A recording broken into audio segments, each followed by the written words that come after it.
नमस्कार. सध्या केंद्रीय कर्मचाऱ्यांच्या महागाई भत्त्याबाबत वेगवेगळ्या चर्चा या चालू आहेत. दरवर्षी होळीच्या आधी केंद्रीय सरकारी कर्मचाऱ्यांचा महागाई भत्ता हा वाढवला जातो. यावर्षी मात्र होळीचा सण झाल्यानंतरही सरकारी कर्मचाऱ्यांना महागाई भत्ता वाढीची भेटही मिळालेली नाही. सध्या केंद्रीय सरकारी कर्मचाऱ्यांना 53% दराने महागाई भत्ता दिला जात असून यामध्ये आणखी 2 ते 3% वाढ होण्याची शक्यता आहे. याचा निर्णय पुढील आठवड्यात होईल आणि ही वाढ जानेवारी 2025 पासून लागू असणार आहे.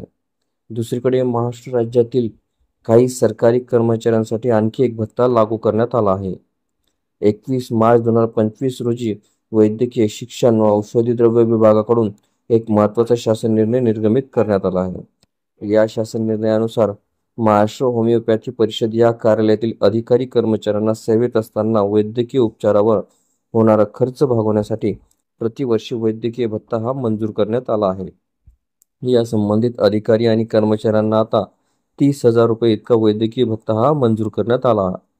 सन 2024-25 या आर्थिक वर्षापासून अटी व शर्तीच्या अधीन राहून या संबंधित कर्मचाऱ्यांना दरवर्षी 30,000 रुपये इतका वैद्यकीय भत्ता हा अदा करण्यात येणार आहे. दरम्यान हा वैद्यकीय भत्ता अदा करण्यास काल जारी केलेल्या शासन निर्णयाच्या माध्यमातून शासन मंजुरी सुद्धा देण्यात आली.